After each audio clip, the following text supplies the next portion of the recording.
Hello,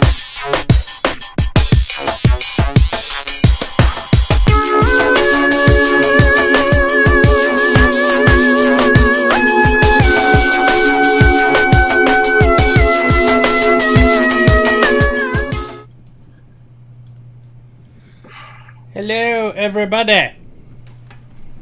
Hi out there.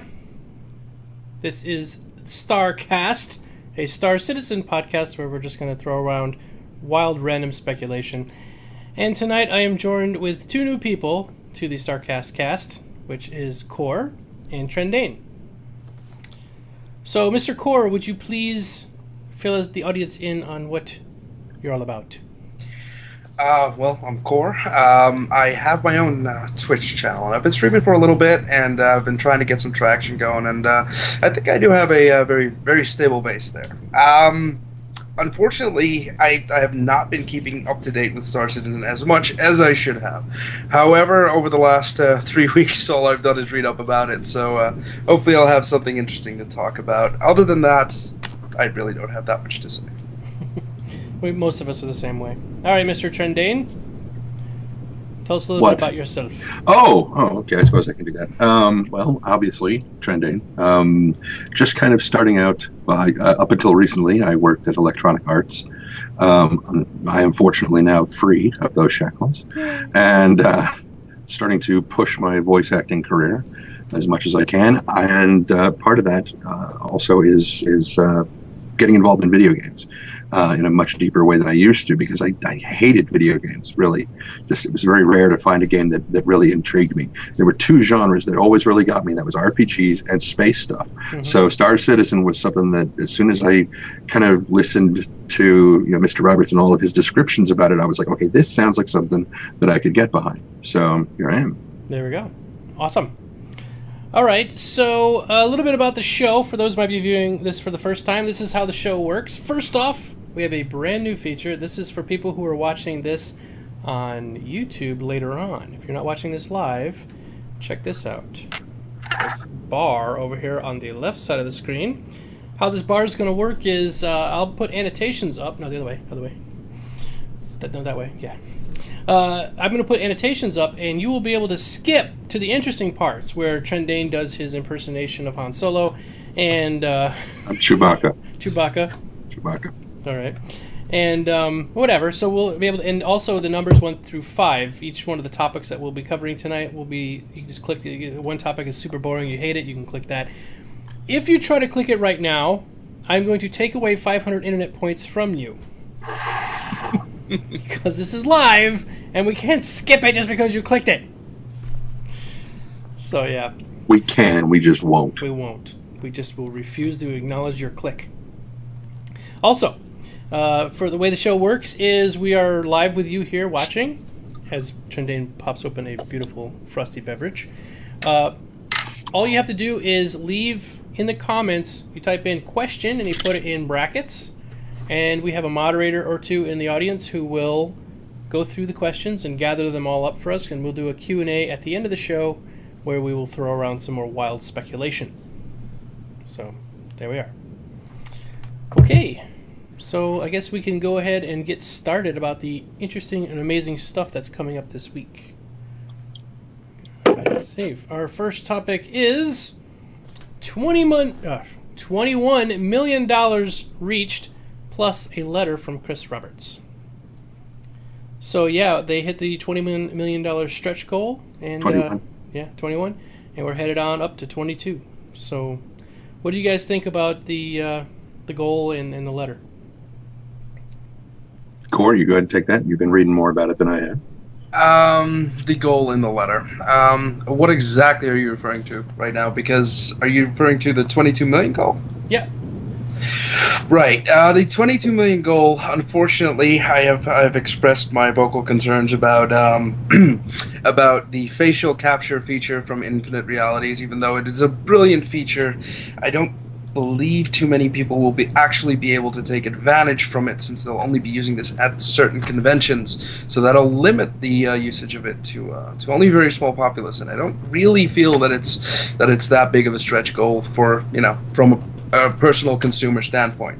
However, when it comes down to putting infinite reality faces onto actual NPCs and make it seem like a lot more realistic, that would actually be really cool. That's one thing is because they're going to be able to do this, even if they're scanning in random people at conventions, it means that there's a possibility they will be able to have 5,000-6,000 different character heads that you could pick for one of your characters, and you might find somebody who looks a little bit similar to you, has a great beard or whatever, and then you can use them as your avatar for your character, or not just your avatar, but your actual character's head. Yeah, I do see what you're saying about it not being as widely available for all of the population, but I think you'll be able to dig through it. Like, what is it? Arma. The Arma game, there's hundreds of different heads you can use for that. What do you think there, Mr. Trendane? Well, bringing up the thing about the general populace not being able to, but not having the financial wherewithal to take part in something like that, those that want to do it to get their face into the game, like it's a perfect opportunity for like a model to try to say, this is a new avenue for me to try to get my face into, and that could work. But what would worry me in that case is the legal precedent, because models make their money on their being paid for their faces to appear in different media and whatnot, and so the contracts that would have to be signed at the con that have to be very, very careful in their wording of that and how things got to play. Because even if somebody didn't want to play the game, but they just wanted to get their face into the game, so they can say, "Look, I'm right there." That's a little scary from a legal interpretation standpoint. Yeah, I can see what you're saying. That could cause a lot of iffy scenarios, especially if it's somebody who goes into it thinking, "Oh yeah, go ahead, scan my head, throw it in there," and then that person becomes a prostitute on some planet somewhere, and it's totally representing what they really wanted that character to be like. Then that can cause all sorts of legal problems too. Yeah, I didn't even think of that. Yeah, very strange. So, what's the $22 million stretch goal? You mean the 21 million? No, the next one. The next one for 22. Okay. The 22 million is something a lot of people are getting really excited about. Do you want to take that one, Trendane? Which one is it?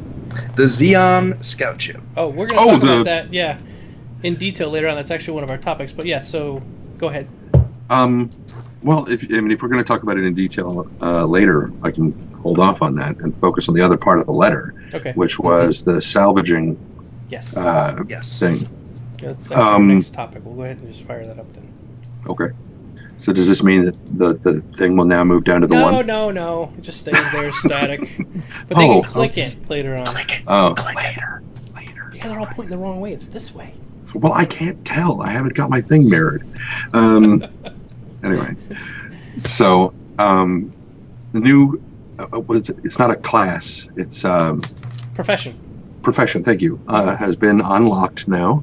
Correct. It is actively unlocked. Yep. And going to be incorporated as being a salvager, which, if you for me, it's kind of like the beginning of the TV series Firefly, where they're salvaging. Well, it's kind of salvaging, the goods off that derelict ship. And I mean, for me as an explorer and that kind of, that's really, really interesting.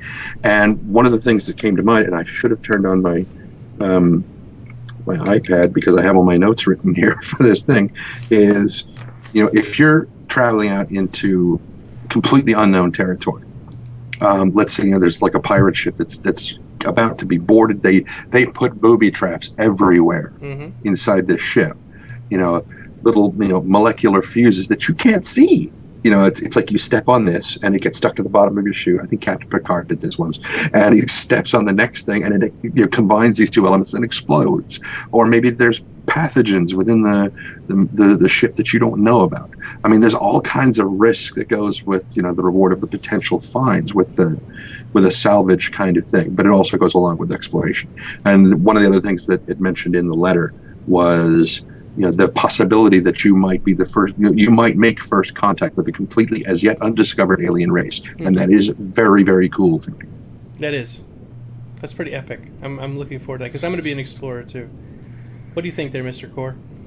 Well, I would certainly like to do my fair share of exploring, especially since the salvaging mechanic makes it seem so interesting. Now it seems like all these little asteroid and space rocks that you see floating around the galaxy actually serve a purpose. You go there, you have the ability to go inside it to see what's there, and I think that that's going to add a whole new level of immersion that previously, as a combat person myself, had not considered. So yeah, I'm looking forward to it as well, and just going off on my own salvage mission just by myself. Have they ever talked about any kind of multi-classing? Like, could you be a pirate salvager? Assuming that they've not really discussed classes in depth. I mean, you can be whatever you want to be, can't you? Yeah. I mean, it comes down to the way that you set up your ship, to the way that you outfit yourself, or the kind of job that you would like to do yourselves. You could have, for instance, your own freighter ship for when you don't have a lot of time and just want to pull some freight around and make some easy money. Mm-hmm. And other times you jump in your fastest ship and you fly out into the middle of nowhere and explore an asteroid. Yeah, I can see that. I was just thinking more like, say you are a pirate and you go out and you take out this one ship, then you could jump on that ship and try to rip off, scuttle it, like you do in the Navy. That same kind of thing pirates would do. Take the ship over. I would expect that's kind of part of the job. I mean, if you're a pirate, it implies that you would be plundering people's booty. If you don't, I mean, if you just blow something up, like, okay, I'm done, and you just take off. You're leaving behind a lot of stuff. I think that having the right equipment for the job is what it comes down to. Not so much having the skill or expertise well, probably to a sense, but having the right equipment is what's going to make the difference. It's the same mechanic that they discussed with mining. You can shoot your lasers at an asteroid and hope to get some tiny scraps of precious metals from it, or you can actually use a precision mining laser and get large chunks. Mm-hmm. So I'm guessing the salvaging mechanic is going to be somewhat the same. If you bring the right tools for the job, you're gonna walk away with a lot more reward than you bring a blaster and just start shooting off door locks. That was the thing they mentioned about in the Wingman's Hangar episode. Somebody asked a question: could I blow up an asteroid and then gather all the little pieces? And they were saying, well, why would you want to do that? That's sort of like, blowing up a house with dynamite and then going back in and trying to pick up the pieces afterwards. You probably want to just walk in the house and take the stuff you need, which is how the precision laser will sort of be able to pick out, like, oh, there's a chunk of gold on that huge asteroid. I just want that chunk, and it can pull that chunk off. Is what I'm thinking. There's a line from Raiders of the Lost Ark that I think covers that very, very well, and that's where Belloc was telling the Nazi guys, you would use a bulldozer to find a china cup. Mm-hmm. And same sort of thing. I just watched that movie the other week. That's pretty weird. I always watch it, though. It's pretty good. Yeah, you're in my brain, Trendane. Stop it. Or in your house. I mean, brain. That's who was here last night, stalking me. Well, Yeah. All right, so that sounds good. Really looking forward to hearing more about it, and then also finding out whether or not we can do multitasking or multi-classing. So, all right, let's move on to our next topic. The ship. The new ship. I'm going to mispronounce this, but you all know me long enough. I'm going to mispronounce it anyway. The Xi'an Scout, or Xi'an Scout. Okay, I will just shut up now and let you two talk about it, because... All right. The new scout ship, which has been released in the letter they talked about, that's coming up for the next stretch goal, right? Yes, the Xi'an ship will be the most maneuverable ship there is, from what it's been discussed. It'll probably be around the same size as or the same classification as the Aurora or the 300i. Mm-hmm. It will not feature main thrusters, which is the main difference between this ship and every other ship. Instead, it'll have an articulated rig system that controls the thrusters in such a way that you have a lot more maneuverability. So we're assuming that the thrusters themselves have a lot more kick to them than your average Tier 1 or Tier 2 thrusters that the Aurora has. Mm-hmm. But at the same time, it'll probably not be able to outrun a ship like that. It will probably be able to outmaneuver it, fly circles around it, but from my point of view, I'm guessing that an Aurora could still run away from it and then take it out at range. But again, that's speculation. It's going to look like a vertical ship, similar to what you're used to seeing from. I believe it's not a Y-wing. It's what's the B-wing? B-wing. There you go. Yeah, I got a picture of it right now on the screen for those watching. Yeah, in there you'll see what we believe is the Xi'an scout ship. It'll have a little egg pod in the center and those two things sticking out at the bottom and the top. Yeah, they said they're going to have gimbaled, articulating gimbaled thrusters on this, unlike the other ones, which are more static thrusters. Mm-hmm. So it's going to be a little bit very, very maneuverable, but as you're saying, not as fast. What I can liken it to is like a Harrier jump jet. You know, the Harrier can do vertical takeoffs because it takes its thrusters and it points them at the ground and then it lifts up that way. I'm thinking this is similar to that. It's very maneuverable, can do getting in and out of places a lot easier than other ships can, but not nearly as fast in a straight line as, say, an F-18. It feels to me like it would be the perfect ship to put on a carrier, to fly the carrier into the combat zone and have all these Xeon scout ships just swarm out. I mean, that seems like a lot better than starting on two different sides of the battlefield and having these Xeon very slowly move towards the enemy, and the enemy just picking them off at range. But again, that's all speculation, of course. All of this is speculation because, you know, we're so far out from the game being released. That's all we have really to go on. So we just chat about this kind of stuff. You know, we come up with crazy, wild things, and maybe they come true. Which makes us oracles. Yes, we are oracles. We are the dreamers of dreams. What do you think, Trendane? Well, with regard to the design of the ship, when I first read the description of it being the vertical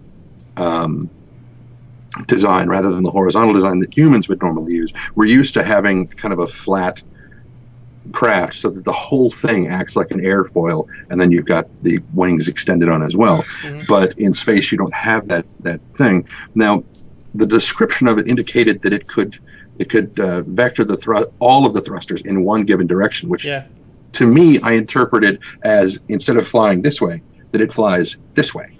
Because you don't have to worry about atmospheric flight. There's no drag on the fuselage. So you could point all four.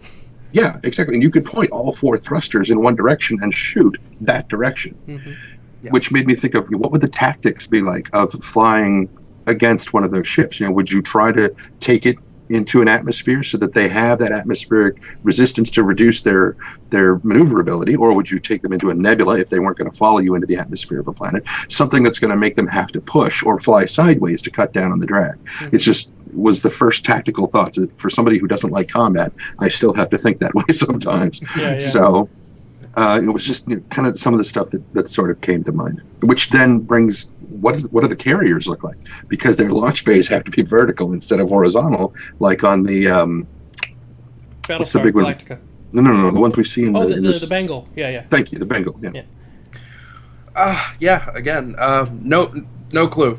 They might be able to fit into the Bengal Harrier straight up, like vertical, but we don't know yet. But if they can fly any direction, couldn't they just turn horizontal and land on the deck? Like you'd be sitting in the cockpit sideways, but maybe the cockpit's on a gimbal too, and it can rotate.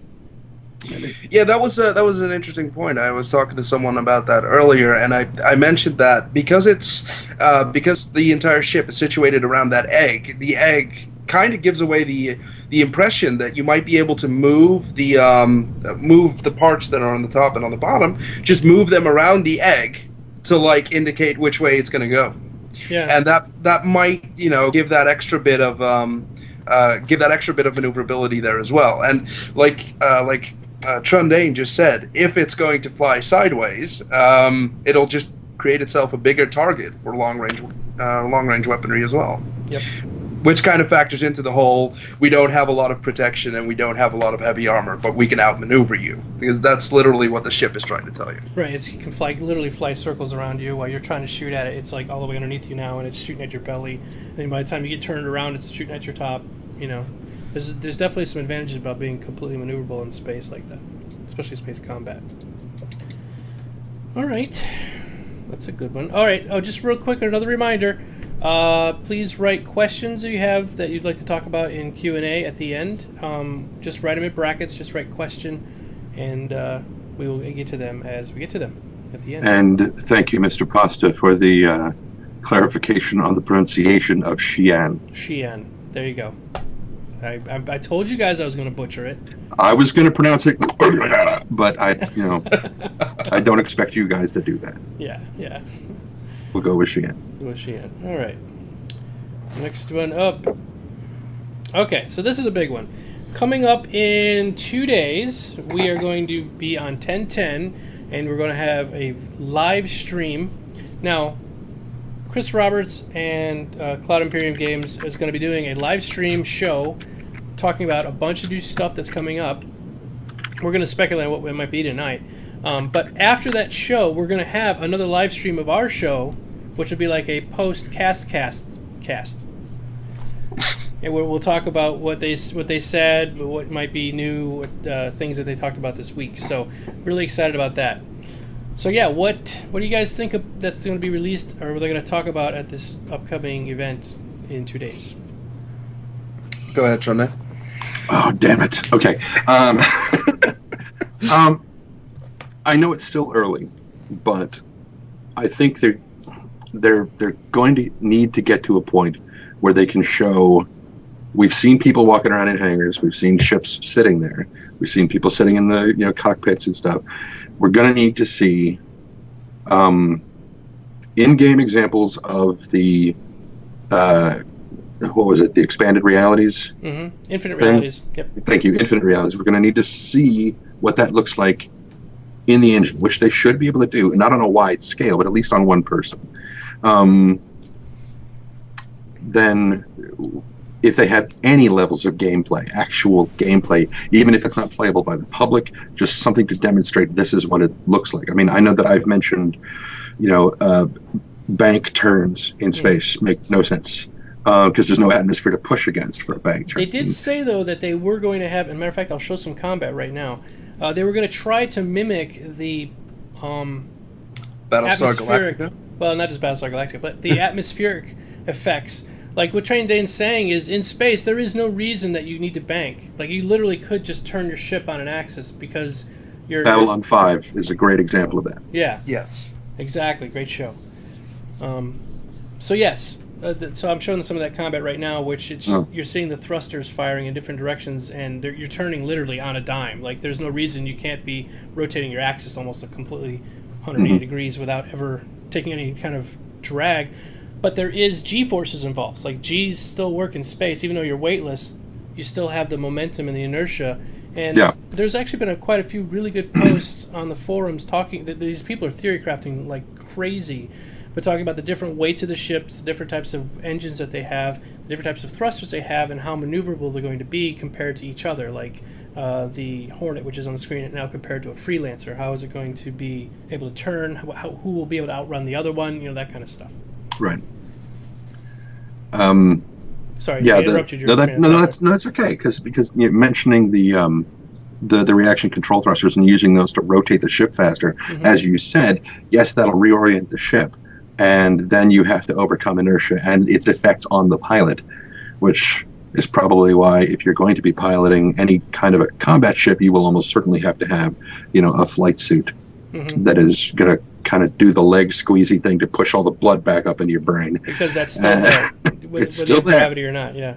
And then, if you're going to try to do extreme maneuvers about that, you have to overcome inertia in the way that you can turn around, but you have to overcome inertia to get going back the other direction again, which could be used to simulate a bank turn if you're firing RC thrusters while you're pushing forward, but you're nosing up at the same time. It will kind of simulate a bank turn. Right. But the harder they push into hard science with the game, the more the theory crafting of the public becomes very, very, very solid. And, okay, if they're going to do it, they have to follow these rules, or they better have a damn good reason why they're not. Right. Is the physics in space in this game different than the physics in real world? Because physics are the same across the board. And that's why the quantum physicists are trying to figure out that level, because if they can figure out quantum physics here in our own world, it has to be the same across the galaxy, and they could be able to do things like warping and all that. But that's a topic for another time. Yeah. So what do you think there, Mr. Core? Well, everything that I was thinking was said. Okay. So I'll. Sorry. No, that's completely fine. We all agree on the same principles here. So, I mean, I think that's a good thing. I mean, we don't always have to have different ideas, because if we're all thinking the same thing, then Chris Roberts must be too, right? Yeah. To an extent. To an extent. It's very difficult to innovate if we are all doing the same thing all the time. What do you think? No, that's very true. What do you think about the any other big announcements you think they'll have? You think they're going to talk about a new ship, or maybe have a sale? Now, the fact that they'll have a sale is almost guaranteed, because they've already made a comment about them leaving the ship sales open until October 14th. Which ships these will be, unfortunately, we do not know. The speculation currently lies, or is leaning towards the Hornet variants, or, yes, the Hornet variants, the Starfarer variants, or bringing back some old LTI ships, such as the Retaliator or the Gladiator, into these sales. So that's definitely something we can look forward to then, too, for that date. Yes. Yeah. I believe so. Now, do you think that the severe theory crafting on this one? Go for it. Do you think that they would have? Do you think they would have any discounts for people who are at the event, for discounts on these sales, as opposed to people who aren't actually there? That's a good question. I think that they could pull it off. What I'd like to see, maybe something like they do with BlizzCon. I know this isn't as nearly as big as BlizzCon, but when you show up to BlizzCon, you get a mount, and then if you watch it online, you can get a free little Murloc pet. Every year they have a different Murloc pet. So maybe they could do something like that for people that were online. You know, they can say, "Hey, everybody, here's this code. It's going to work for another hour," and you put it in on your thing, and Bob's your uncle. So yeah, we can see. Well, we will see. We will see. All right. So let's get into some Q&A then. We got a couple of questions I saw come by. Oops, turn off the relay. Q&A time. Q&A time. All right. We have a question from Zeltesh. Zeltesh. Hello, Zeltesh. He's one of a really great group of fans that are with me all the time. So thanks a lot for coming and writing in some questions. He asked, what joystick would best suit this game, any? And what OS would you need for best calibration? I'm going to go with any kind of HOTAS system. What do you think? A HOTAS system would be very nice. Unfortunately, I'm a gamer like through and through, and keyboard and mouse is where I come from. However, I've been looking very heavily into HOTAS systems, and I'm leaning towards the X65 because the actual joystick doesn't move, and that seems like it's just so I'm gonna snap that thing right off, like it just because it doesn't move. The one he's talking about is made by Cytec, and it's really heavy duty, and you just basically the more friction or more pressure you put on any one side of the joystick, it registers that, and then if you want to turn really hard, you just push harder. But I think I'll just snap the damn thing off when I'm trying to make a hard bank turn or something. This is the one I've got. This is the X52 HOTAS system. It's out of focus. There we go. Got this on eBay. I think it was $100. It wasn't very much. But it rotates on an axis and all the joysticks and buttons and stuff, and then it comes with a throttle. I think my joystick that I have, which is somewhere out in the garage, I believe it might be from the Paleolithic era. I'm not sure. It is okay. If you have like one of the old CH products, like one of the old analog deals, they even make an adapter to be able to put it into the USB, because those old CH ones are amazingly well built. Yeah, I think mine plugs into the parallel port, so that'll tell you how old that thing is. That's what I mean. Yeah, Eric Pasta just said game port to USB. Exactly. So you can the CH flight stick. Oh yeah, CH fighter stick is cheap. The only thing about the CH products, in my opinion, is old. because they just haven't changed them at all. All they've done is made them from game port to USB. That's like all they've done. It's exactly the same buttons. It's that same kind of plastic, but they last forever, and they're super well built. Just like an Edsel. Yeah. No. Nick Chronic says, I'll use my Xbox controllers for this game. That's actually right. Chris Roberts they have shown scenes of Chris Roberts flying his ship around with an Xbox controller. So it'll work. Speaking of controls, this is slightly off topic, but it's all right. Go for it. The concept of roll and pitch and everything else kind of brings it to mind. And I think, were we going to touch on ship AI at all, or are we saving that for another time? I guess we skipped over it because we were talking about this earlier, folks. We were saying we were going to talk about it, and then I think we moved the other thing in instead. But we can talk about it now. We can talk about it now. It's a question you have, so ask your question, and we'll... It's kind of a question I have. Okay. I mean, one of the things that I've often wondered is from all the space shows that I've watched and everything, it is entirely possible that when you encounter another ship, you're cruising along like this and the other ship is going like this. Mm-hmm. So at what point do you guys agree that your ships should orient towards each other this way? If you're functioning in three-dimensional space, mm-hmm. and is the AI going to determine, okay, that is the front of the ship, I should orient towards it this way in this position? Right. Now, with the controllers, joysticks and stuff, because I watched you, Domo, doing the thing where you kept, God, I wish I had my joystick, because you were trying to do a roll and you couldn't. Right.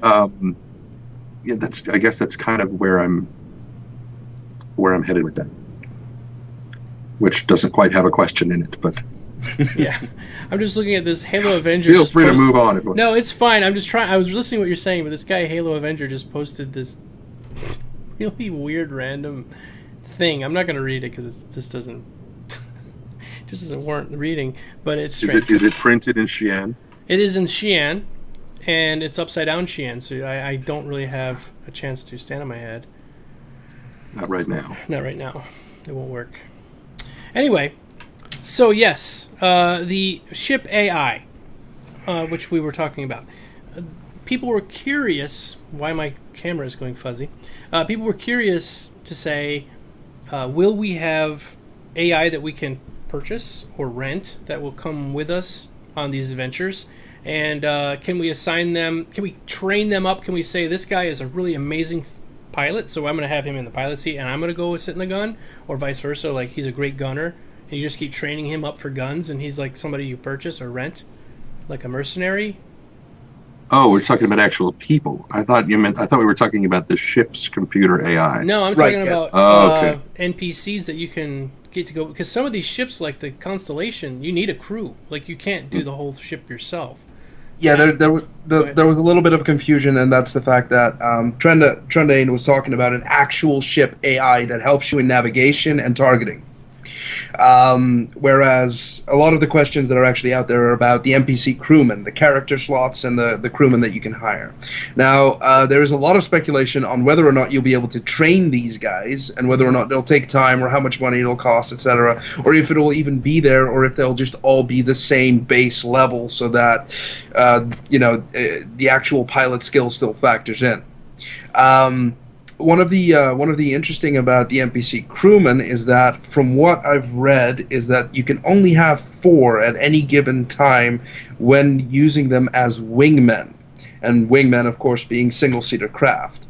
However, so they could take one of your real quick. They could take, if you had like a freelancer, they could take your Hornet out and be like a scout with you. Yes, exactly. That's cool. But go ahead, continue. Sorry, I just want to clarify. No, that's fine. However, and anyone can correct me here, they have not made any mention of how many NPCs you can actually have crewing one ship at a time.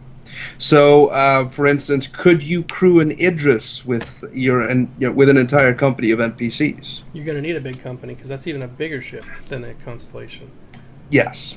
That's the other thing, and I've heard, this is sort of a speculation too, that in the future, well, all this is in the future, but farther on, maybe like a year or two after release or whatever, what's going to happen is you'll be able to go from, you log in, and your friend's halfway across the other side of space, and you want to go play with him, that you can log into one of his NPCs and take that NPC over and then be his gunner and hang out with him and chat with him and stuff like that. And then when you're ready to leave, you leave, and then the NPC sort of, you unjack from it basically, and then you move over to your ship, and then that guy has his helmsman back or whatever.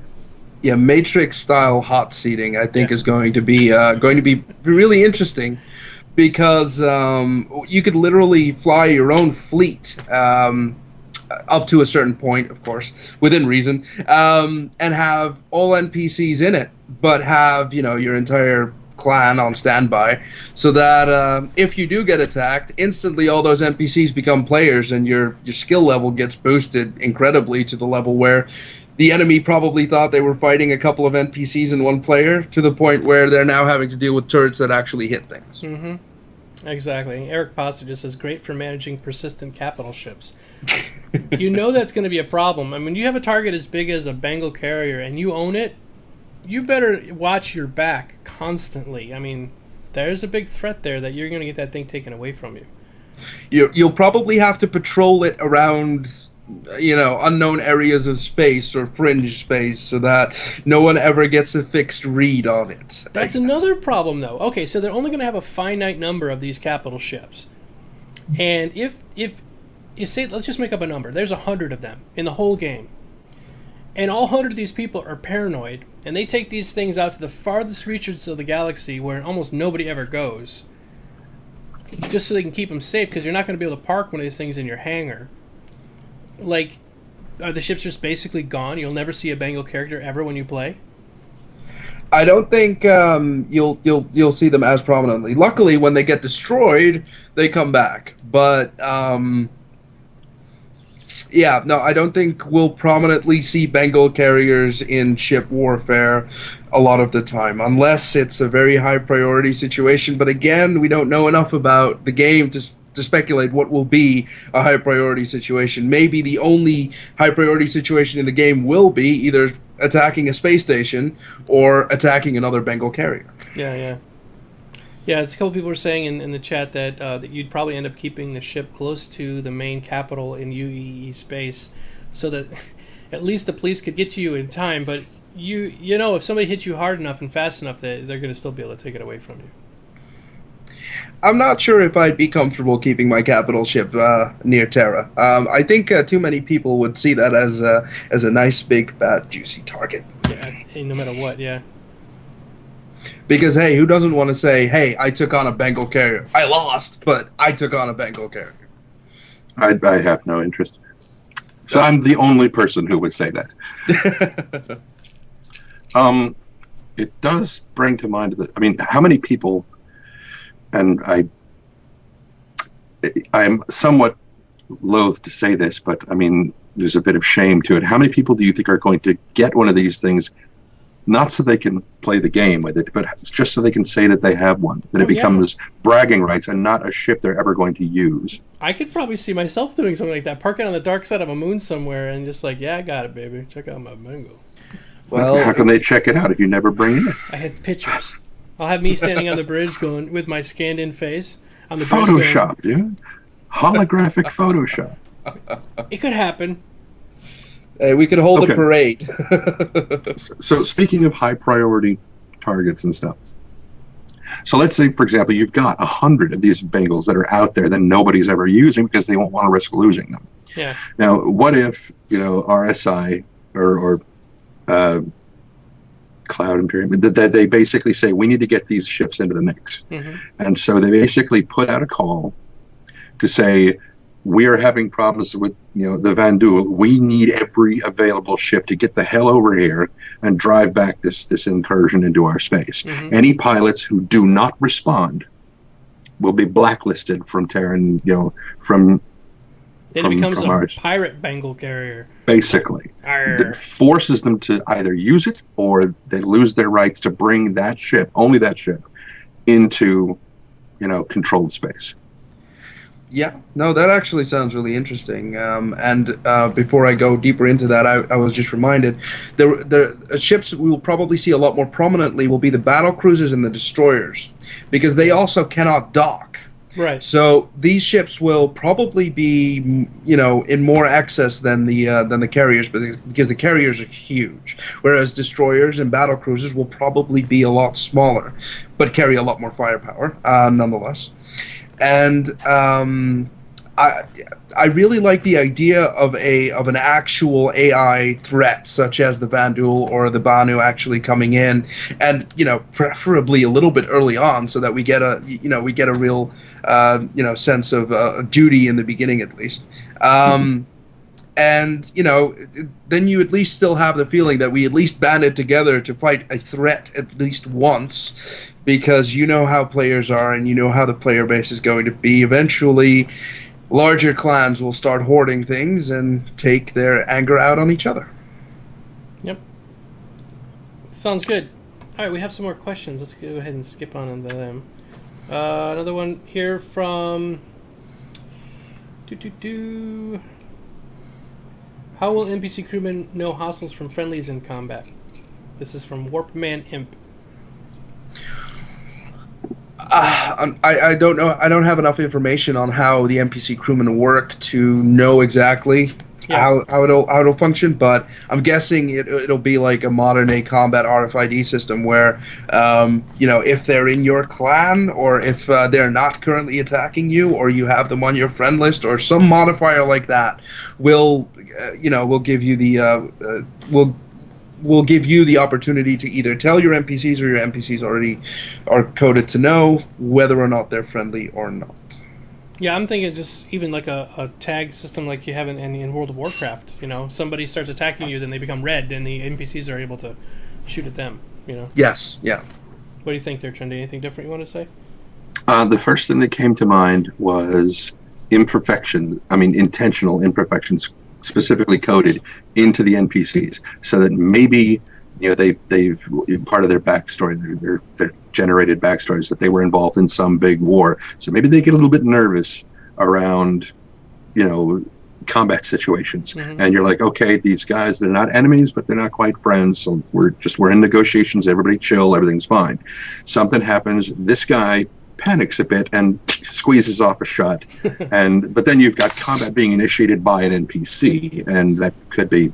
That is tricky. A little bit of a pucker factor thing going on there. A bit, yeah. But then you would also, presumably that could be part of the NPC interaction when you're wandering around the ship, when you're in the hangar or whatever, and you're talking to your NPCs, your crew members, and you find out that one of them is a little bit, edgy around these particular types of situations, and maybe you send them to counseling or whatever, just... That's what the airlock is for. Yes. You've seen it in plenty of sci-fi. You will be speaking to Dr. Vacuum today. All right. Let's see. Next question. What do you think of the people buying multiple sticks for controlling all 6 freedoms of motion, considering they will fly by wire? That may invalidate that approach. This is from Boil Down. Right. Do you know of anybody using multiple sticks? No, I do not. But I think that, like 4 joysticks or something. No, he's talking about 2. Oh. Well, mine has a throttle and the joystick for moving, but you just talk about to control two different axes. I think he's talking about using one as a thruster control and the other as an actual ship. Well, no, never mind. They both do the same thing, except probably one controls different thrusters from the other, and allowing it to... The calibration would have to be perfect, but still, it's possible to do. Until I had heard about multi-boxing, I didn't think it was possible.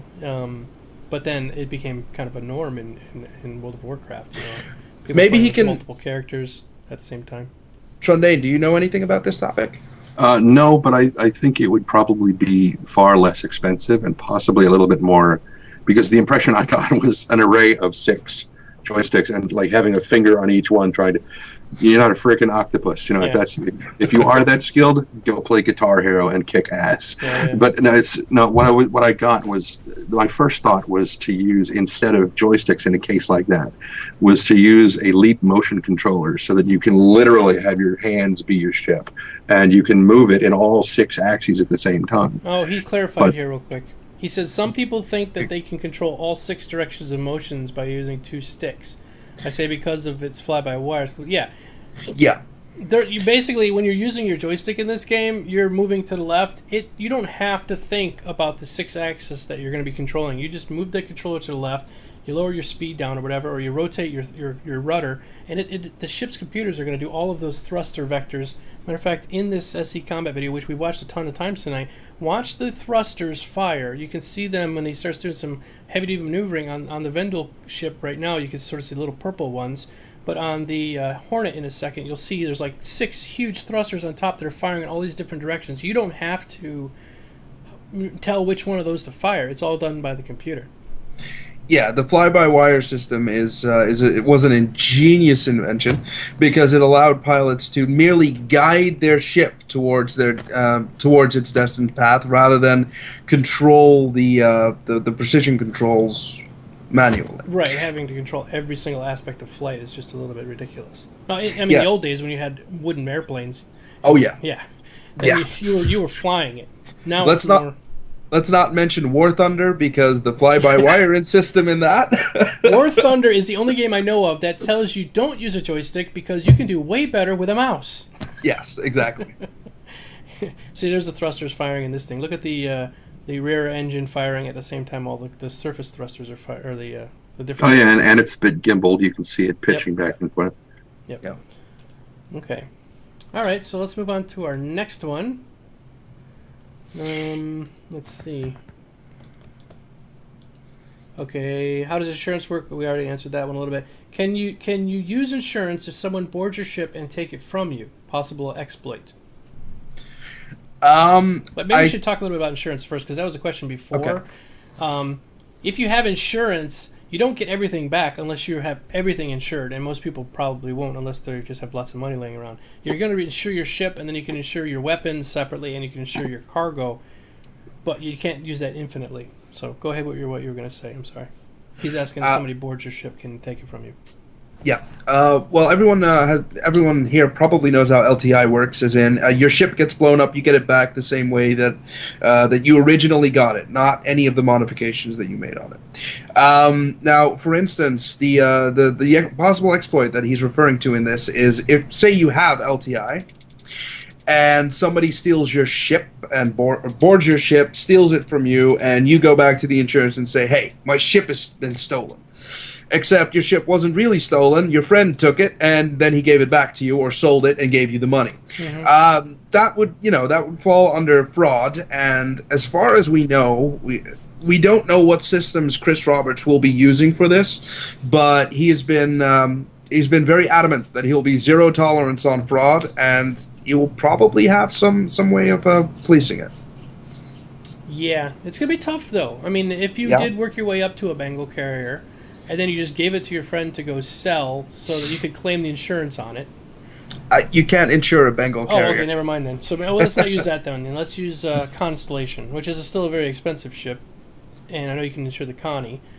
So you give the Connie to your friend. You go to tell them it's lost. How are they going to prove whether or not that's your friend? You know, there's going to be a lot of chance for exploit there. I think what they're going to do, they're going to read the serial numbers off the engine, and you're going to have to file them puppies off before you try to sell it. I think there might be a way for them to, for instance, see which money was used or which credits were used for the sale of the ship that was boarded, and whether or not those credits then, within a certain amount of leaps, end up back in the bank account of the person who originally owned the ship.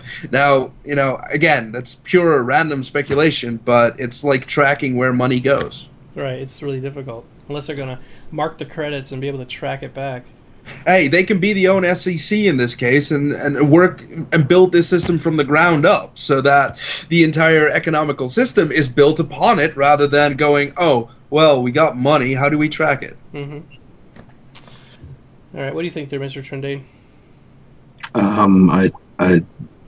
I think that, well, jumping back to insurance just as a base, I would suspect that depending on the type of ship and if you're going to be getting insurance for it, you will probably have to make quite clear exactly what you're going to be doing with said ship, because the greater the risk to the ship, the greater the risk to the insurance company itself and their interests. So if you're going to be doing something in a high piracy area, I'm sure there will be clauses in your things that say, okay, we're only going to restore 50% of the value of your ship if you are going to intentionally operate it in this area. I don't know how far that would go. Well, they could follow probably modern insurance things, real life stuff. The precedent is there. Right, actuation tables and all the other stuff that they use in the insurance company. And hell, maybe it'll not be an automated system, but it'll be more along the lines of you lose your ship and you actually have to file a claim and go, I lost my ship. This is what happened. And do it with a cam. You have to have a webcam and be like standing there going, "Excuse me, Mr. Roberts, I lost my ship. Can I have it back, please?" How old are you, son? 4. So is it really your ship, or did you steal it from your dad? Yeah. Have some really hard ass woman with horn rimmed glasses going, "I don't know about that." With the beaded pearl. Yeah. Oh. Yep. There is no greater power in the universe, man. Yeah, evil. All and, right.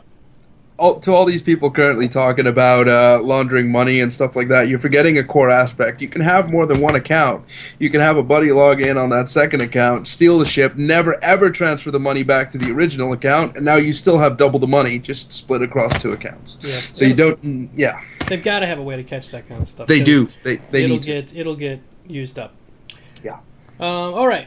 So the next question is, this is from Dragar. Do you think the joystick is going to be superior to other input devices? I'll go with this. I'm going to say yes. You're saying no, Core, but I'm going to say yes, mainly because Chris Roberts is a Master Race PC, Master Race person who believes that this will never show up on a console. I don't believe that mouse flying that is being used in War Thunder will necessarily make it into Star Citizen. No. It's good in some respects because it means anybody with a keyboard and a mouse, which is anybody playing the PC, will have the keyboard and the mouse. So obviously they have the control mechanism. But I want it to be really, really gimped. It's okay, you can fly around with a mouse and keyboard, but you're gonna need a joystick to really perform well in this game. There are 2 extremely different varying opinions, and one really minor that nobody really cares about, which is the controller. Nobody really cares about. Right. And the 2 varying opinions is that you've got the mouse and keyboard users who who claim to be the PC Master Race, like me, and then you've got the joystick users who also claim to be the PC Master Race, only from 3 decades ago. Hey, get off my lawn. So what you've got is 2 conflicting opinions. I realize that in a lot of ways, compared to keyboard and mouse, joystick is actually more limited in a space sim because you can use the mouse in such a way to actually point, to twist around the axis in the same way that a joystick can. And a mouse can do it with a lot more precision and a lot faster. Now, this is what Chris Roberts has already touched base on. A mouse, in that sense, will always be superior, but he's going to make sure that the ship itself will have limitations, and these limitations will apply to the joystick as well as the mouse, but of course a lot heavier to the mouse because you can't just increase the DPI and make the ship turn faster. Right. So I believe in that extent, Chris Roberts will try to balance the joystick and the mouse as evenly as possible within reason, I guess. It's a balance question, yeah. Yeah. So in my opinion, I do not believe that the joystick will have a far superior advantage over the mouse because, like Chris Roberts says, he has to limit the mouse's capabilities, whereas he doesn't have to limit the joystick's capabilities. Yeah. All right, Trendane, what do you think? What's your opinion? I like lamp. I don't have. I mean, the experience I have working with a joystick is limited to MechWarrior. Oh God, yeah, I love that. Yeah, which is back out, by the way. It's just not nearly as good as it used to be in the old days. Yeah, even though it looks better. But yes, go ahead. Oh, it looks gorgeous. It is. Trying not to fall back into my love affair with the Timberwolves, but which sounds wrong when I say it that way. Anyway, a buddy of mine in Florida is like, it's all about a vulture. I'm like, no. Anyway, Death from above. It's a different show altogether. We don't have a show for MechWarrior Online. Anyway, moving off topic. You were going to say something about joysticks? Yes. He's had too many beers already. I'm halfway through one, but it is a German beer, so. Yeah. Can we not? This is probably going to piss somebody off, but can we not talk about the master race while I'm drinking a German beer? Yeah, really. Just saying. I honestly, I don't know. I don't have enough experience in a space sim with joystick controls to really warrant a guess either way. I mean, I've been flying, in Eve with a mouse just fine, and that doesn't really apply anyway because you basically go double click and your ship turns and goes that direction. Right. Eve is flying with an Excel spreadsheet. It's not nearly the same game. Yeah, and since I hate math, I'm screwed on that game too. Yeah, same here. You have a calculator, so technically it's multiplayer calculator. Ooh. I think it's a great game. I mean, I'm not going to knock Eve. It's a great game, but it's not. No, I saw some people earlier in the chat arguing really vehemently about that this game is just another version of Eve, and it's not. And this is an action game. Yeah, the main difference would be that in Eve, you're not actually flying your spaceship. You're pointing at where it's supposed to go. Like in any other MMORPG, you guide your character to where he's supposed to go. At the end of the day, the character could technically refuse to go there because he's either getting shot or blown up or whatever. So, like a lot of the controls in MMORPGs, you never feel like you're in direct control of what you're doing, whereas in Star Citizen, you're going to be in direct control of your ship. Yep. And you're going to point it at the enemy, or you're going to run away like Trendane. No, I'm running away too. I got myself a freelancer. That's a tank, but I'm moving. I'm leaving. Sayonara, sucker. The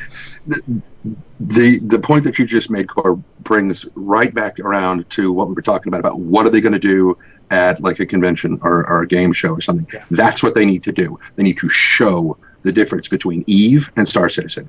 Put all this shit to rest. Yeah. That's what they need to do. That's a good point. I mean, there's some people that say you should never do that because then you're talking about the competition, you're giving them more press or whatever.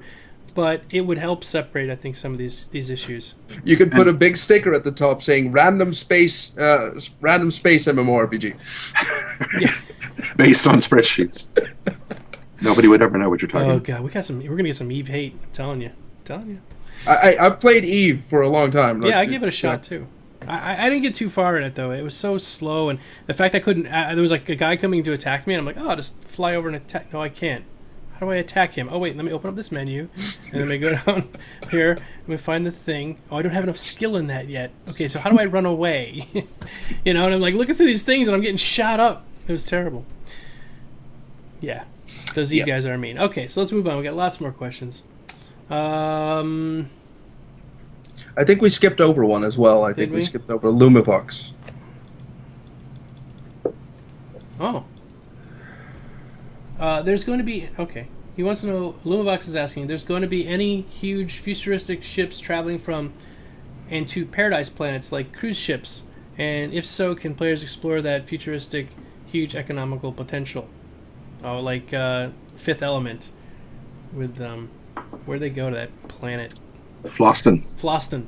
You're on it, Trendane. I knew if I asked that question, you would have that answer. Oh, yes. Yes. Think of Floston Paradise. I don't know. They have not said any words yet about any kind of recreational activities, but I would love...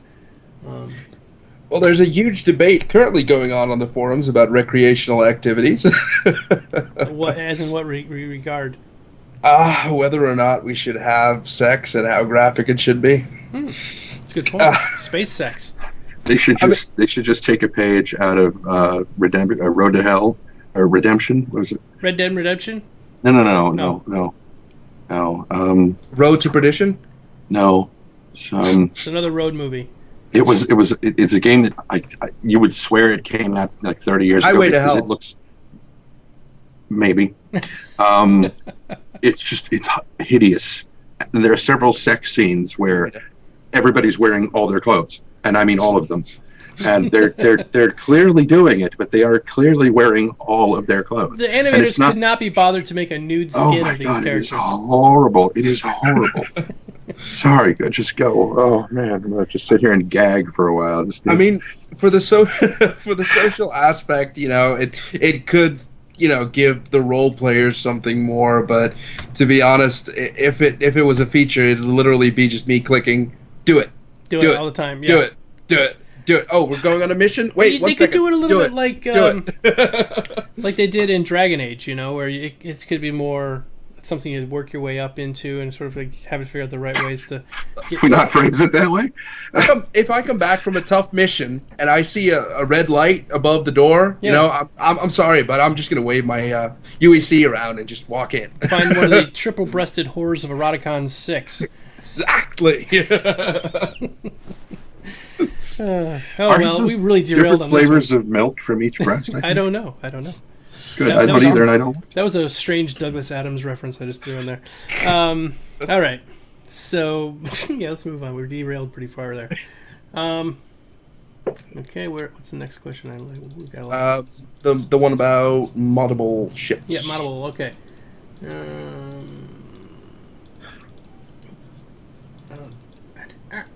I'll find it, I swear. Oh, okay. Okay. I found it. To what extent will any ship be moddable?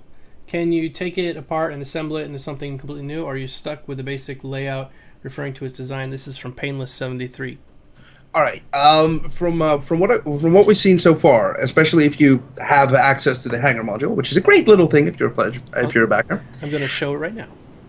It has a little console, a little holographic console interface, to which you can select your ships on the right, and you can browse through the ship parts. Now, the ship parts there are the main thrusters, the weapons, the power plant, and a couple of other things that I can't, for the life of me, think of right now. But as you can see on the stream, there's a couple of things there, including the cargo. These kind of things can all be interchanged. We've already tried, and there's a screenshot somewhere but I cannot find it right now.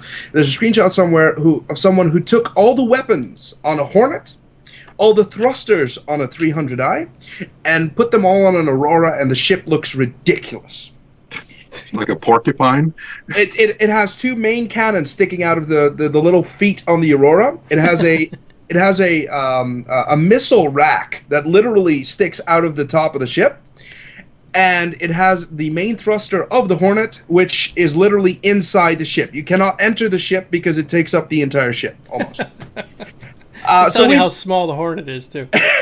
We've played around with this a little bit, and to that extent, you will be able to swap out parts. I don't think the parts of the Hornet are interchangeable with the Aurora in the final product, because it'll probably be limited to the actual companies that make the ships, or maybe there's going to be universal parts. We don't know that yet. Mm-hmm. But what we do know is that almost every single part will be able to have its own characteristics. You can increase the power on it. You can increase the for a weapon system, you can probably increase the rate of fire or increase the amount of power that it puts out. You can even overcharge your own power plant. Yep. To make it more powerful. But of course, all these things are going to factor in the weight of the ship, how it's going to react, what parts of the ship are going to suffer because of it. But all of these parts on it will come in a standard variant, and you can mod it and shift around the values to a very high extent. And I think that's going to make a big difference for people who want to use their ship as a mining ship and don't really need the power for their shields, or because they're a mining ship, they want power for their shields. Mm-hmm. Whereas a combat ship that focuses on high damage and long range doesn't really need their shields and uses the power for something else entirely. So they should be able to, for example, set their forward lasers to 3% to cut a baby space whale out of its dead mother. Yes. I want to do that. I think that's episode 128, Star Trek The Next Generation. Yeah. So yes, you will be able to mod it, and that's the really cool. And now I want to be able to put stickers on my ship. I want to put logos. I want to put paint it black, so I'm in deep space, people can't see me. Maybe tint my windows. They CIG has been very, very, very hush hush about that. What we all know is that they're going to be using a skins system. Now, how elaborate or how many skins there will be, we currently don't know. We've seen a couple of modders take the initiative themselves and completely overhaul the way that the constellation looks, and it looks amazing. Yeah. Looks amazing. However, whether or not we'll actually have a feature in the game itself as to put on decals or take off decals or just a giant space penis on the side. Sorry. Go ahead. Well, that's kind of what my freelancer looks like, to be quite honest with you. We don't know if they'll really allow that sort of stuff, or how much of that stuff they'll actually allow, and whether or not we're allowed to literally paint our own ships. But probably in due time, it will be so. Very good. Very good. All right, let's move on. That was a long one. We spent a lot of time on that one. It's good. Okay. Question. In War Thunder, which realism arenas do I fly in? Is the mouse the best even in full real... Okay. You cannot fly the historical and the full realism mode with the mouse. I don't believe. I think you can fly, but it's really crippled, right? Or can't you fly at all? It almost limits your mouse to being only able to make minute adjustments. All the other adjustments come from the elevator, the rudders.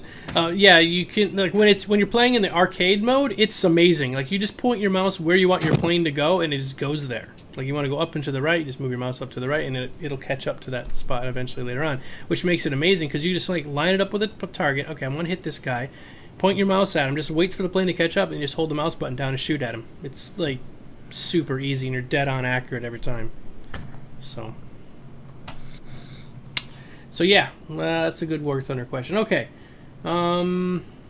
question: what is Trendane's beer of choice tonight? Let us see it, Mr. Trendane. I'll zoom in. Okay, tonight's is a Schneiderweisse Wiesen Edelweiss. I think I can get it in there close enough for you to see. Edelweiss. Yeah, I figured somebody would wind up singing this song. Yeah. So what's it like? Is it a fruity, dry? What is it? It's kind of a Hefeweizen sort of thing, so it's kind of a wheat beer sort of flavor. There's a bit of that citric tang to it. It's actually, it's a little bit more intense than like a Blue Moon or a Shock Top kind of Hefeweizen, but it's actually very nice. It was my choice between either this or the Russian Imperial Stout, which that would be very good. However, my housemate put it in the refrigerator, and beer is that dark you drink at room temperature. I'm sorry, so I'll just save that for next time I'm on the show. Okay, very good, very good. Which will be Thursday. We should be doing all this again on Thursday. Remind everybody, on 1010, they're going to be doing the live broadcast from Chris Roberts and all those guys over there. And right after following the show, we're going to come on and talk about what they said and make fun of them. No. We're just going to come in with our opinions and see if any of the things that we talked about was, we foretold it. Tell your friends. Yes, tell your friends. All of them. Twice. And then do that Wella Balsam commercial thing from the 80s that most of you are too young to remember, where they tell two friends and they tell two friends and so on and so on and so on. Yeah, we're aging ourselves really, really bad. Yeah, I know. All right. I guess this is our last question. Do you feel the 100 ship instances will hurt gameplay exploits from Dark Hunt? What do you guys think? I don't think they will. The problem with the current explanation of the system is, like, we all understand that they're going to be splitting up the sections of the battle to make sure that to decrease the load on the server. Yeah, you got 1,000 ships in there all doing those kind of maneuvers. It's going to blow stuff up. Your server, I mean. Yeah. Now, we don't know, however, how they're going to divide these ships over all these sections. Is it going to be position-based? Or is it going to just literally be, oh, there's a massive army here, there's a massive army here, let's throw it into one booyah base and hope that the ships get randomized evenly? That sort of stuff we don't exactly have the details on. I do not believe that having more than 100 ships in one instance is really something that in a combat sim really something that you'd want, because 1,000 ships flying around, a stray bullet shot from 100 kilometers away might eventually catch up to you, and you'd be dead from a combat scenario all the way across the galaxy almost. Yeah, remember, they're in space, it's a vacuum, and no one can hear you scream, first off. But secondly, when you shoot a bullet, in theory, it will go on forever at that velocity. Until acted on by another force. Of equal or greater value. So says the Mr. Newton. I mean, it might zip around the sun and come back and hit you. Do a slingshot maneuver. Be awesome. In fact, it might hit you before you shot it. I think that with Star Trek 4, The Voyage Home. Star Trek 4, The Search for Whale. Star Trek 5, The Search for God. Star Trek 6. Yeah. Sorry, Search for a plastic surgeon. No, it's fine. It's fine. I think that with 50 ships, per instance, again, they haven't said anything about the size of the ships. I mean, they could be talking about 50 Idrises on both sides here. I think with 50 targets on the enemy team, you'll have plenty to shoot at. And let's not forget, you die, you're out of the fight. Regardless of how many ships are in the fight, or how many combat instances are currently going on around you, you die, you are out. So remember that 1,000 ships really isn't that preferable in this kind of combat. Okay, this brings up a question for me, and I think Domo, I think I've watched you play some of the older Wing games. Commanders? Yeah, I was playing Wing Commander a couple weeks ago. The one where you were dealing with the Kilrathi and whatnot. Yep. And I think I remember seeing that there were several points where you were dogfighting and like lasers or whatever that missed one of the Kilrathi would hit your own ship. Yes, now, I killed one of my own guys once. Yeah. Right. Now, is this still going to be the same sort of thing? I mean, when you're in this... Yes. Yeah. So, friendly fire... Friendly fire has definitely been confirmed.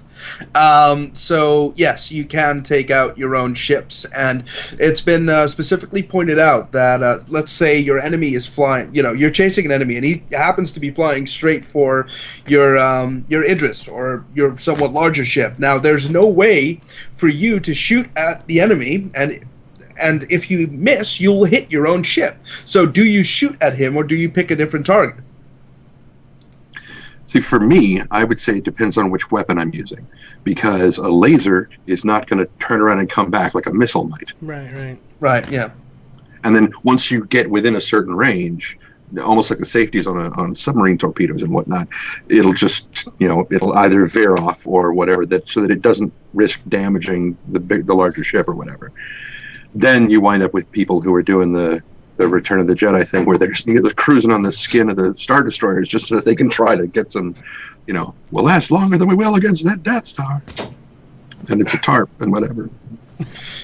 That actually brings me to another interesting thing. We mentioned War Thunder already, and a large issue in War Thunder is that planes often seem to be crashing into each other because either people are too lazy to move, or they seem to just want to kill you with their planes rather than shooting you. I have like a whole hangar, and I usually if I'm gonna go start off the mission, I always start out with my lowest plane first and crash it into somebody, and then I come back with my good plane later on. When you've sort of called the herd a little bit and everyone's spaced out. Because if you go in right off the bat with your best ship, or your best plane, it's going to get taken out like that, and then you're screwed. So sorry, go ahead. What you were going to say? Well, my issue becomes is in Star Citizen. You don't have an entire hangar of new planes to choose from. Yeah. But you might, but you can't get there immediately. So you probably won't have as many ship-to-ship collisions in the sense that you're going out of your way to do it. However, what if you crash it into the bridge of an Idris? That's a good point. You take your little Aurora, fly it right into the bridge, and you've lost a 10,000 credit ship or whatever, and he just lost this major expensive ship. I don't know the prices on these things, but it's a good point. What do you think there, Trendane? I think that if they're going to build a ship that big, there had better be backup control centers. So that if you do lose the bridge, when I was in the Navy, you don't lose the ship. Yeah, I used to drive. It was funny. I drove my ship in the Navy when I was in what was called aft steering. I was in the lowest, farthest back point of the ship, and I literally had the rudder behind me, a big steel circular thing. I mean, it was massive. It was being pushed by 2 pistons, massive pistons, and I literally would sit there with this little wheel and drive the ship. Like they'd call down and say, "Okay, move to 110," and I was driving the ship where I couldn't see nothing at all. But yes, I think they could do something like that. Have some sort of backup area. But it would still take everyone out in the bridge. Yes, true. Yeah. But don't put all your eggs in one basket, as they say. Keep a few, eggs for the scrambling, somewhere on the dorsal side.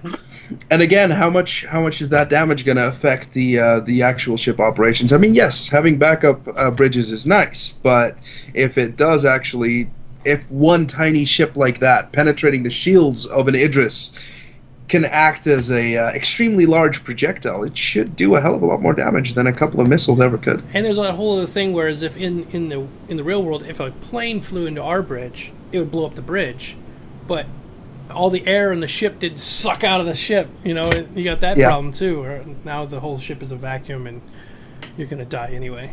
That's why we have hatches and bulkheads and stuff. Yeah. Now we got a couple more questions. We got some new ones coming in.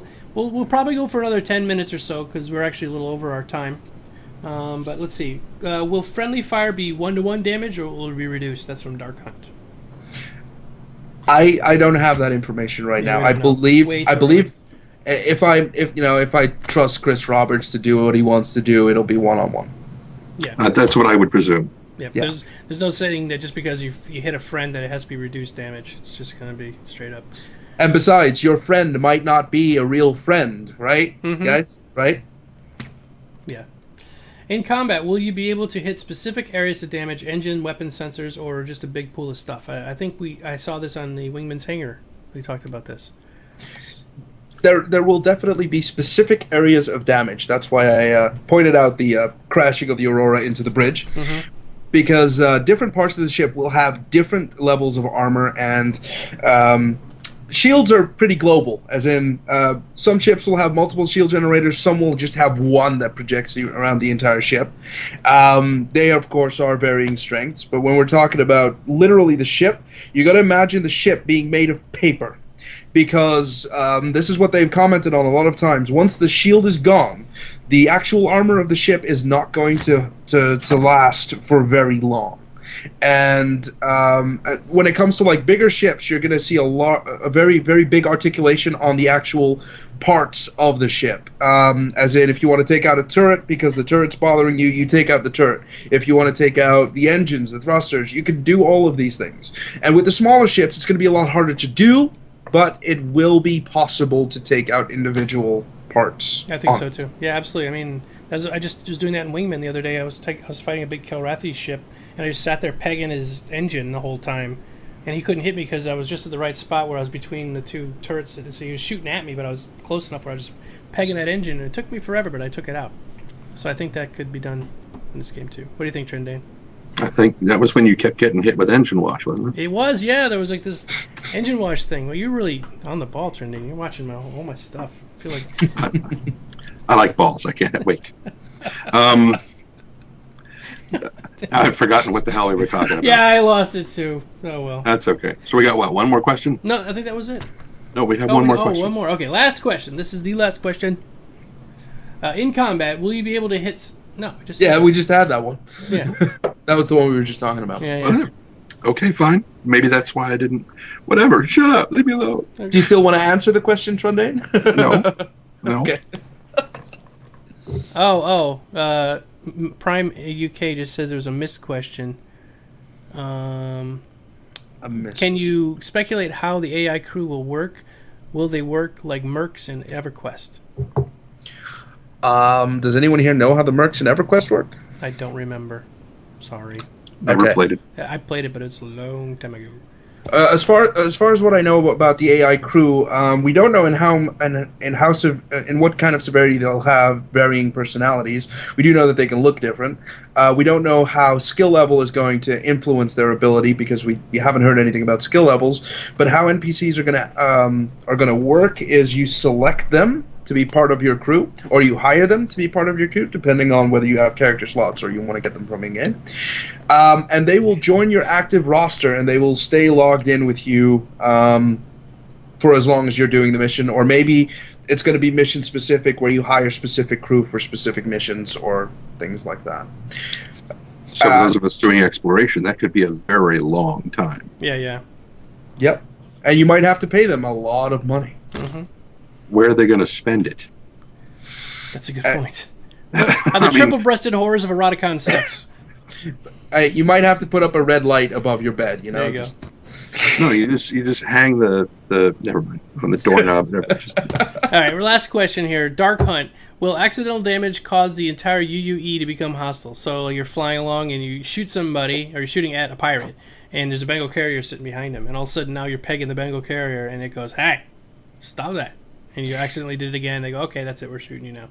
I don't know. Maybe they'll have a warning system to say, "Okay, you do that again, we're going to shoot at you." From what I've heard and what a lot of people have speculated, the UEE is not going to be an instant bad hammer of death machine. Right. So it's not like when you shoot someone or kill someone or steal someone's ship in UE space, it's not going to be like, they're all here, they're all around us, and you like instantly the cops die. in real life. You have to wait for them to show up, and if you're far away. And if you're a citizen, they show up quicker. Mm-hmm.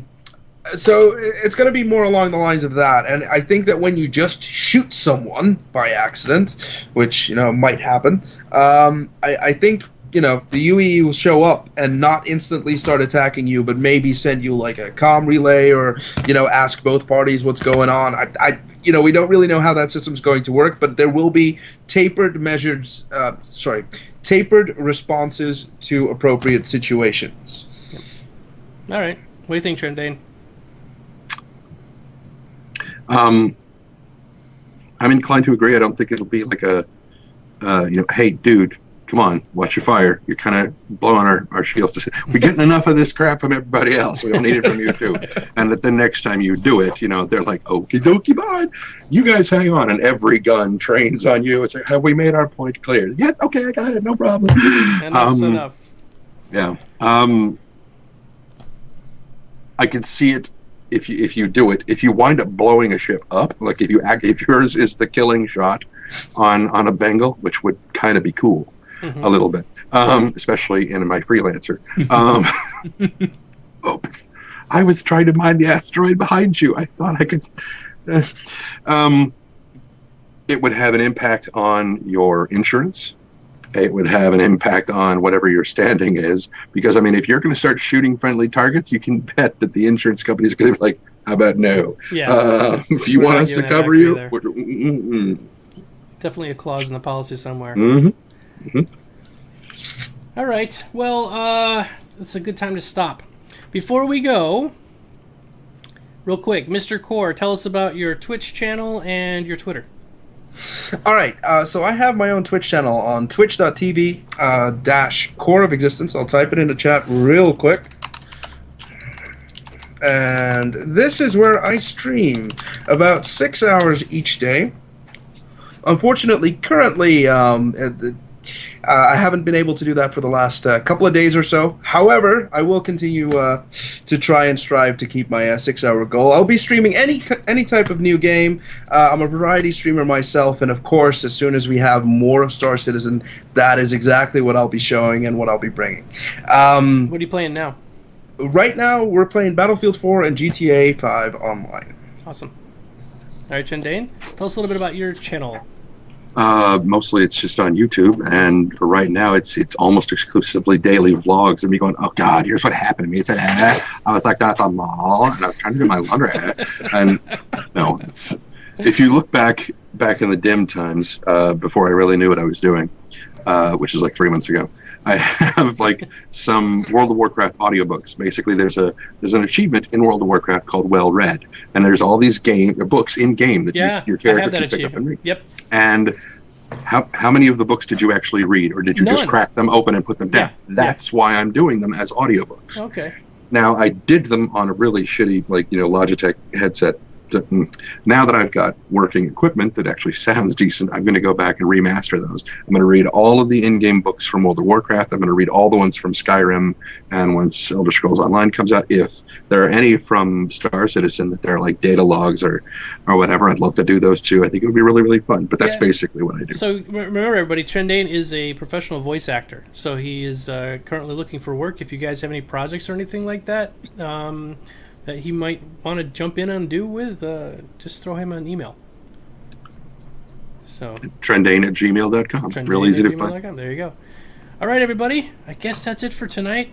Thanks a lot for coming and joining us. It was a really great show. You guys are awesome, and I think it was really informative. Remember, if you're watching this on YouTube, over here is the bar. You can skip or go ahead. All that stuff. Yeah, Trendane's got it right this time. Pointing the correct direction. Exactly. Thank you so much, Mr. Core and Mr. Trendane. It was a pleasure to be here, and to everyone currently watching, thank you guys all very much for being here. Yeah, it's really great. And we will see you Thursday night after the live show from Star Citizen. All right? Sure. Be careless. See ya.